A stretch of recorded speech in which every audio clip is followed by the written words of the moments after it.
Agent Morris with the NSA. There is something real here. Did you believe that our government is in possession of UAPs? Absolutely, based on interviewing over 40 witnesses over 4 years. And where? I know the exact locations, and those locations were provided to the Inspector General and some of which to the intelligence committees. I actually had the people with the first-hand knowledge provide a protected disclosure to the Inspector General. Biologics came to some of these recoveries. Yeah. Those could represent exquisite new adversary technology. Non-human, and that was the assessment of people with direct knowledge on the program I talked to that are currently still on the program.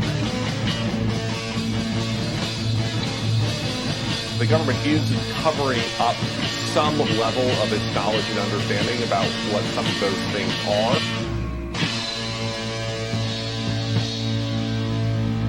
The Sol Foundation, which just announced a new initiative for UFO research and policy. It's nuts, man. I mean, we're just small-town buds who saw a UFO in the woods. I mean, now we're hanging out with the government. Wow. What floor were you guys on? Hey, everybody. Welcome aboard. This is Miles Lewis. You are tuned into another live edition, or maybe you're tuning in pre-recorded. This is the Anomaly-NOW weekly news roundup show for the 501c nonprofit Anomaly Archives, straight out of Austin, Texas. I'm your host, Miles Lewis. Oh, right. Man, as usual, you can find out more about us at our website, anomalyarchives.org. You can find all the links to our news articles at our Flipboard account, flipboard.com/@anomalyarchives. And I'm going to dive right in because I want to keep this short because my good friend Greg Bishop is doing a presentation, starting right about now, on alien languages and the work of researcher Mario Pazzaglini and others. And I'm looking forward to checking that out through our friends at Conspiranormal. Full disclosure, years ago, I met them at the 2017 Roswell, New Mexico conferences and started carrying them on my personal web radio hobby station, Anomaly Radio Network, and carried them for years. They do great stuff, great interviews. They do an annual conference. It's really cool down in, is it Memphis? It's in Tennessee, or maybe it's in Nashville. I forget, but fun stuff. And so after this, I'm going straight over to there to watch Greg talk about alien languages.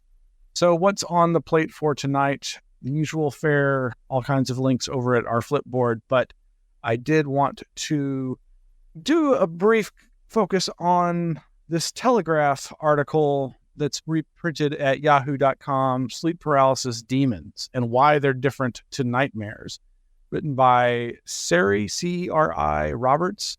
This is published April 23rd and is, as I said, carried over at the yahoo.com lifestyle section, Conquer Sleep Paralysis Demons.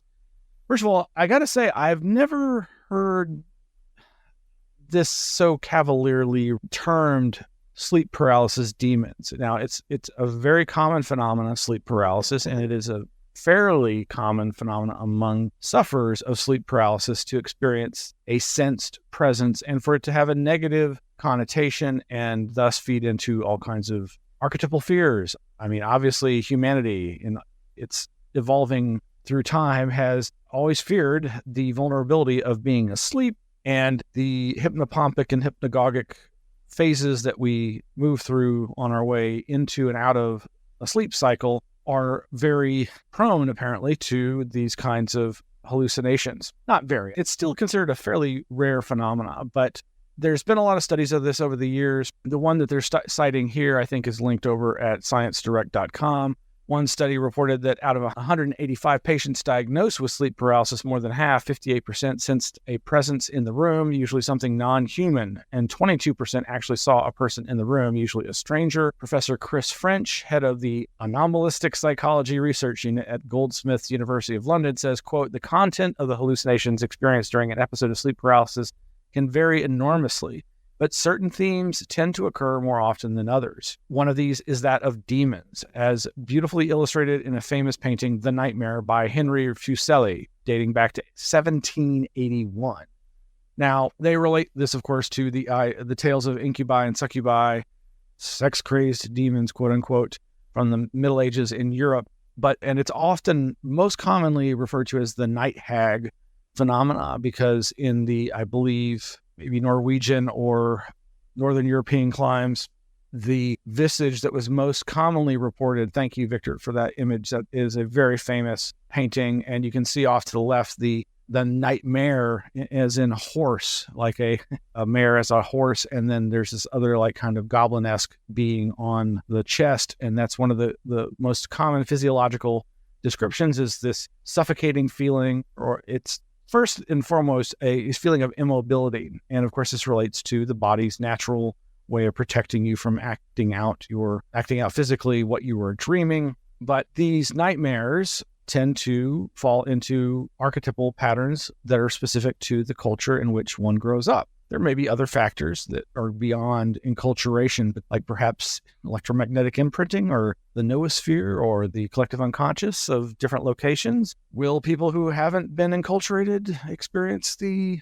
culturally common themes of this phenomena if they haven't been exposed to it? Who knows? But the point is, and where I'm going with this is, this has been a very common and strong skeptical explanation for the alien abduction phenomena. So later in the article, it specifies the differences between hypnagogic and hypnopompic. Hypnagogic hallucinations occur when falling asleep. Hypnopompic hallucinations occur when waking up. My only experiences with this, I believe, well, actually it gets a little complicated. One of my most specific memories of experiencing this myself was when a friend was visiting from out of town. This was many, many years ago, back in the mid-1990s. And I had to get up really early to take him to the airport. And if I remember correctly, the sleep paralysis and hypnagogic or pompic visualizations, hallucinations, dreams, whatever visions happened, I believe after I dropped him off and come back to the house and tried to go back to sleep. And so I was already kind of still in a liminal state. Article says both tend to happen when you are partially conscious during REM, so there is a tendency to see a distorted version of what is already there. A draft from the window conjures up a shadowy figure hiding behind the curtains, or a pile of cushions is transformed into a monster emerging from under the bed.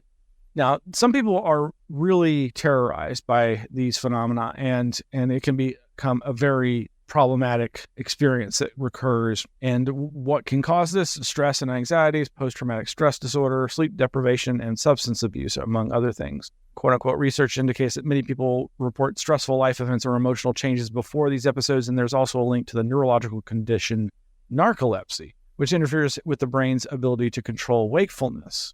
Now, again, I mentioned that this article refers to quote-unquote sleep paralysis demons, and I guess they're just trying to drive home with that phraseology. They use the invoking of the word demon in a non-religious sense here, other just as a tormenting figure of some kind of immaterial or non-physical nature, but that feels to you as a victim, a witness to this phenomena, as to be something demonic, something malicious. So in how to deal with this, typically people talk about just trying to concentrate on moving some small part of one's body to break the paralysis, to break oneself out of that hypnagogic, hypnopompic state, and hopefully end the sleep paralysis and any visions. So in so many cases where these visions happen in sleep paralysis, it seems like sometimes the images actually will persist, at least briefly, into the quote-unquote waking state, which begs the question. And if you've read books, and I was going to bring up a copy, one of my favorite book covers, for a book called Apparitions by Celia Green and I think Charles McCreary. It's from the 1960s. It's an excellent overview of the variety of apparition cases, but it has a whole subsection. Actually, I think I'm conflating her other book, Lucid Dreams. There's a lot of research that's been done on this type of phenomena as far back as the 60s. And of course, I think obviously shamans and other spiritual traditions have been experimenting with this kind of thing for a long time. Yep, there's the book. Love that cover. From this article over at The Telegraph and via yahoo.com, Batul Rolfe recommends disruption strategies such as trying to make small deliberate movements such as repetitive blinking or wiggling fingers and toes to end the paralysis. Some experts believe that practicing lucid dreaming, where you learn to take control of your dreams, can also help sufferers to overcome these frightening hallucinations.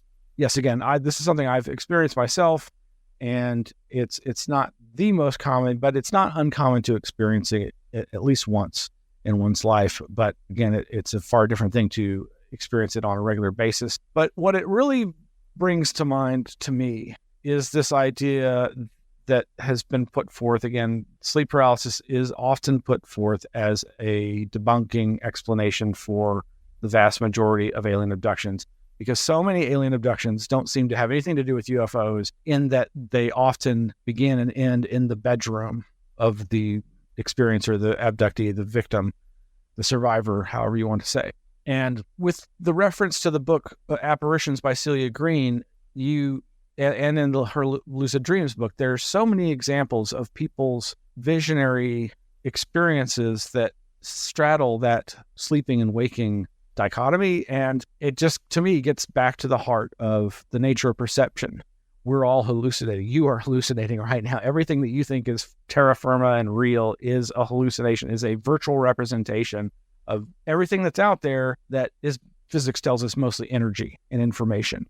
Anyway, so, and would not the sleep paralysis phenomena actually be a great cover for some sort of alien intelligence to inject itself into our reality? Perhaps. I really do think at the heart of all UFO phenomena, whether it be the sightings of objects and anomalous phenomena in the skies and the water, in the environment around us, and the sometimes appearance of occupants, or in bedroom visitation style alien abductions, that at the heart of this is perhaps 50% or more some kind of naturally occurring phenomena that's just happens to be rare or happen in certain places at in certain times and to certain people, but that it is also the gateway to anomalous cognition, anomalous information transfer, telepathy, and other psychic phenomena, and thus a perfect chance for non-human other intelligences to intersect with our own consciousness. That's all speculative, obviously. One of the books that this also reminds me of, and I'm going to pull this up right now. It's available over at any of your favorite shopping sites. It's a book from 1999, The Abduction, Enigma, An Investigation of the Alien Abduction Phenomena. This is a very skeptical book. It's by Kevin Randle, Russ, Estes, and William P. Cohn. And those three authors, you probably have only heard of Kevin Randle. He's an old hat at the UFO Roswell beat and is still going. In fact, in the current Flipboard links, you can find links to his blog and his vodcast, his podcast, his radio show, whatever you want to call it. This book caused a lot of controversy. And in fact, he wrote an article about the controversy that was published in Anomalist magazine, or not the Anomalous number 8 or 9, I think, called Red Herrings and Alien Abductions. And a little quote from that. In July 1996, at the MUFON Symposium held in Greensboro, North Carolina, Bud Hopkins, famous abduction researcher, was disturbed by my paper about pop cultural influences on the imagery of alien abduction. He approached me and said, "You're not an abduction researcher." I reminded him that he used information about an abduction I had investigated in his first book on the topic. I have been investigating alien abductions since the mid-1970s, and apparently before Hopkins started. 4 years later, that same comment was made, even after having published a number of articles on the topic and having written 2 books about abduction. The second of those books, The Abduction Enigma, written with Russ, Estes, and William P. Cohn, has created something of a firestorm, with many attacking without attempting to understand the reason the book exists. Oh, that was from, yes, The Anomalist number 9. And I remember when, back 24 years ago, when my favorite UFO bulletin board email list, UFO Updates, run by Errol Bruce Knapp out of Canada, this is around January of 2000, somebody reposted something from another forum with the very controversial subject line of 60% of abductees are gay. Not that there's anything wrong with that.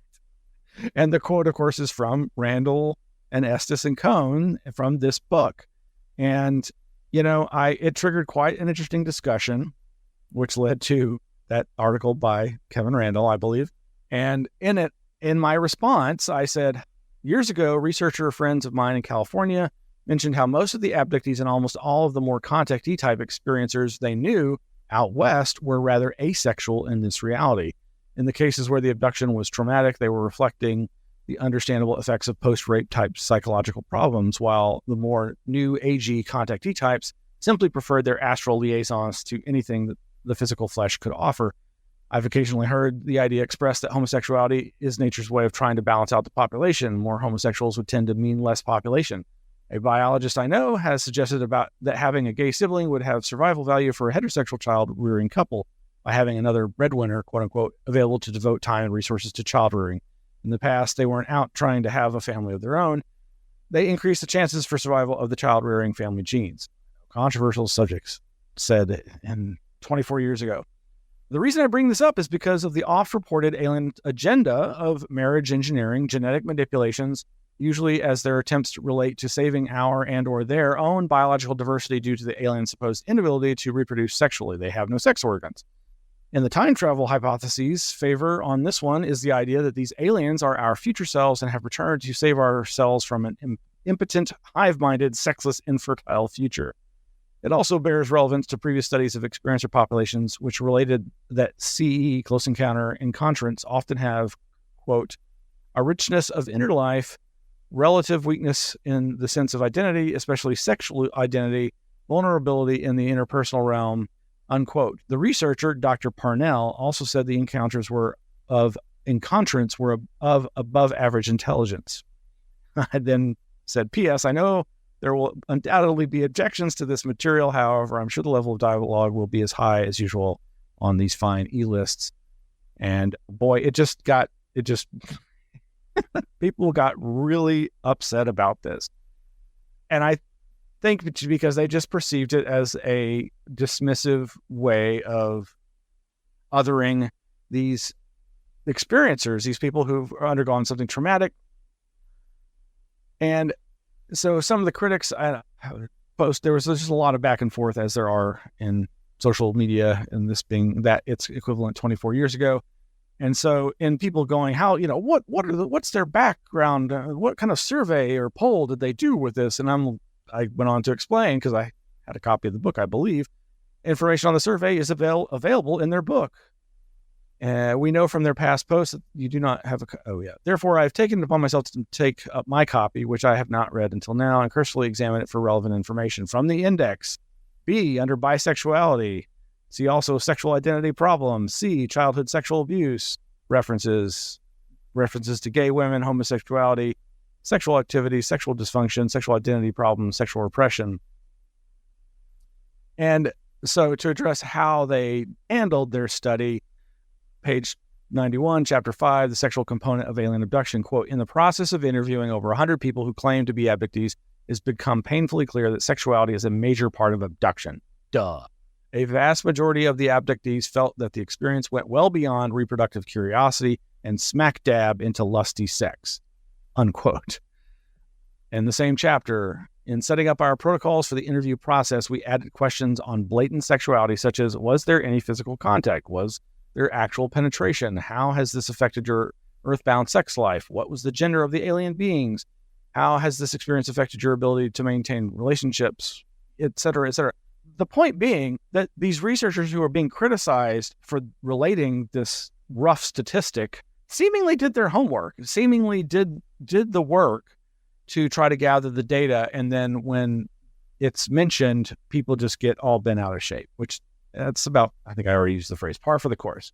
Now, before I jump to a completely different subject, last week and other weeks, I'm constantly referencing Jacques Vallée's Forbidden Science journals, his volume 5, journals from 2000 to 2009. I think I quoted from it last week or the week before. This is not really specific to abductions. Actually, there's one kind of reference here, but I just took some random quotes here from his May 2002 entry talking about NIDS, National Institute of Discovery Science. This is the organization that was created by billionaire Bob Bigelow, who went on to take on the now infamous OSAP ATIP program in Skinwalker Ranch. Jacques Vallée says, quote, our consensus is that whatever was actually known in official UFO research has been privatized. There certainly isn't any sign that it is held anywhere inside the government. At some point, he also mentions the fact that so much money from Bigelow was thrown at the John Mack Institute, who, of course, was dealing with abductees. And doing actually some of the better work in the sense of destigmatizing it and bringing it into academia, though he paid the price and won until his sad death at the hands of a drunk driver. Later on in the book, later that same year, 2002, Belay says, "Yet it is true when I review what I know that I found no genuine UFO research. Neither did Hal or Jim Westwood or Kit Green, more cynical than ever. If there is a secret group, as I believe, it is at a different level, and everyone knows that by now." He goes on to say, Kit did mention a group that includes Chris Mellon, involved with advanced aeronautics and quote-unquote infotainment. He had to resign when legal complexities were found. He gave no details. I'm not sure. I'm guessing he means Kit. But that's the only reference in this entire book to Christopher Mellon, who, of course, we were quoting heavily from last week in regards to his criticisms, rightly so, of the recent Aero UAP report. And then one last thing real quick from a couple pages later, October of 2002. The various events orchestrated by the Podesta Mattoon Agency on behalf of the Sci-Fi Channel and Spielberg's upcoming series on abductions are taking a bizarre turn in Washington. First, John Podesta, a high official from the Clinton administration, requested at the Washington Press Club that the government end its policy of secrecy, a move that a skeptical journalist immediately called, quote, the return of the UFO cult. The Podesta PR firm released a website, a claim under FOIA, and an article against the quote-unquote UFO cover-up by Leslie Kean. All fair and good, but it gives much play to Cometa and a crash in Kecksburg, Pennsylvania, with little data. Games are being played here beyond the obvious hype for the show. Think on that. Now, completely changing gears here. Weather modification. Is it real? Over at Newsweek.com, we've got this headline, Meteorologist warns of weather wars between countries. Similarly, we have this article, no, Dubai's floods weren't caused by cloud seeding over at Wired.com. And both these articles go into great detail about the recent claims that the massive flooding in Dubai were the result of their cloud seeding operations. And apparently the author of the Wired article has been doing quite a bit of research into cloud seeding and weather modification. So maybe he knows what he's talking about. But he's basically saying, no, it wasn't that. The author is Amit Katwala. He's an editor there based out of London. And his latest book is, I think, Tremors in the Blood, Murder, Obsession, and the Invention of the Lie Detector. Sounds exciting. But, neither of these articles are actually as dismissive as I immediately assumed they were. But they just point out, again, how everything these days is so supercharged with emotion when it comes to and vitriol and just hyperbolic rhetoric when it comes to anything online, and the idea that there's something more going on than just what meets the eye. Of course, most people are going to say, oh no, it's just a part of climate change and cloud seeding. Oh, the weather modification, that's all a conspiracy theory.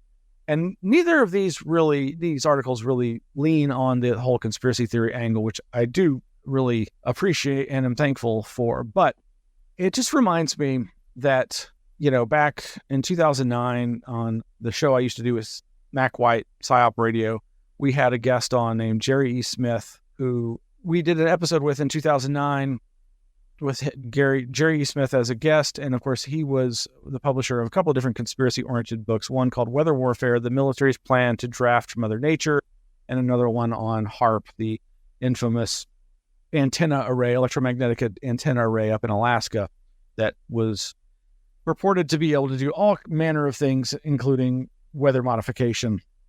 Whether or not there was ever anything there is up for debate, and there's still people trying to say that this, that, or the other strange event, whether it's fires in Hawaii or, God forbid, Jewish space lasers, whatever it is, somehow it's connected to HAARP. I don't know. But I do always love referencing Secretary of Defense William Cohen's April 1997 comments at a counterterrorism conference sponsored by former Senator Sam Nunn and quoted in the DoD news briefing quote, others, terrorists, are engaging even in an eco-type of terrorism whereby they can alter the climate, set off earthquakes, volcanoes remotely through the use of electromagnetic waves. So there are plenty of ingenious minds out there that are at work finding ways in which they can wreak terror upon other nations. It's real, and that's the reason why we have to intensify our counterterrorism efforts. And then, of course, we've got an image of a Scientific American article about controlling hurricanes, which, of course, that was part of, if I'm remembering correctly, some of the covert operations in Vietnam and or Cambodia that have to do with the attempt to deluge certain parts of the country to ruin the trafficking, the dirt roads where the arms for the enemy were being shipped through. But one of the things I remember we covered in this interview with Ceri E. Smith was the long history of cloud seeding and how people, mock it and, make it sound as if it's some conspiracy idea, but it is still going on. It's going on for a long time. And even the writer in the Wired magazine article, admits that he quotes the data as far as its perceived ability to change weather patterns. I think up to 25% increase in rainfall annually. Now, that's likely not something that would be immediately affecting such crazy weather patterns as described that were witnessed in Dubai. And also he points out that the cloud seeding apparently did not occur in the days before with their known program. Can you trust them to say yay or nay? I mean, obviously somebody's got to be watching the sky, seeing those planes. But yeah, you can go to the Texas government's own website, tdlr.texas.gov, Texas Department of Licensing and Regulation. And there are all kinds of articles there and their frequently asked questions page for weather modification, as well as their Harvesting the Texas Skies in 2022, a summary of rain enhancement operations in Texas with links to all the different programs that are actually going on. And at the bottom of the frequently asked questions is the point that you have to get a license to be able to do all this stuff, including, weather modification law in Texas requires the applicant for a permit to publish a, quote, notice of intention to conduct weather modification operations, unquote, in area newspapers for 3 consecutive weeks. This notice apprises the public of its right to request a public hearing on the proposed cloud seeding project. In the absence of a call for a hearing, a permit application can be processed within 30 to 60 days. And one of the conversations I remember having in that interview with Ceri E. Smith was just this, how many times in the past this has cloud seeding operations and the perceived resulting flooding events, mass rain downpour events, have triggered lawsuits between different geographic regions. And that's kind of also the point of the article over at Newsweek, where they discuss the issue of the ramifications of this. Of course, if you're causing it to rain in one area, you're probably depriving some other area of the rain that they could have gotten if those clouds had not been seeded and gone on elsewhere, then maybe naturally caused a downpour somewhere else. I don't know. I'm not sure what to make of all of that. It goes to show, and I cite this regularly to people when they criticize the contrail chemtrail conspiracy theories. I'll never forget many years ago seeing a mainstream aviation magazine that my dad had as a small plane pilot that had an article about changing weather patterns in certain geographic areas due to excess lingering contrails. And there was even the implication, and I remember early in the chemtrail conspiracy theorizing that there had been some change in the aviation fuel that was causing a change in the normal vapor trails, the contrails caused by aircraft. And that if this was causing them, these contrails to linger longer, they would basically be creating their own weather patterns, that they would linger and interact with other cloud cover and change the weather locally. And that was the nature of the article I read, which I've not been able to relocate, unfortunately. But anywho, well, that's going to be it for now. Victor, if you can bring up our friend Greg Bishop's lecture, that's where I'm going, folks. I'm going to go check out my good friend. Going to go check out Alien Language lecture by Greg Bishop, brought to you by Conspiranormal folks. We're going to have a lot of lectures soon through the Anomaly Archives. In the meantime, stay weird, enjoy the strange realities that we all live in, and good night.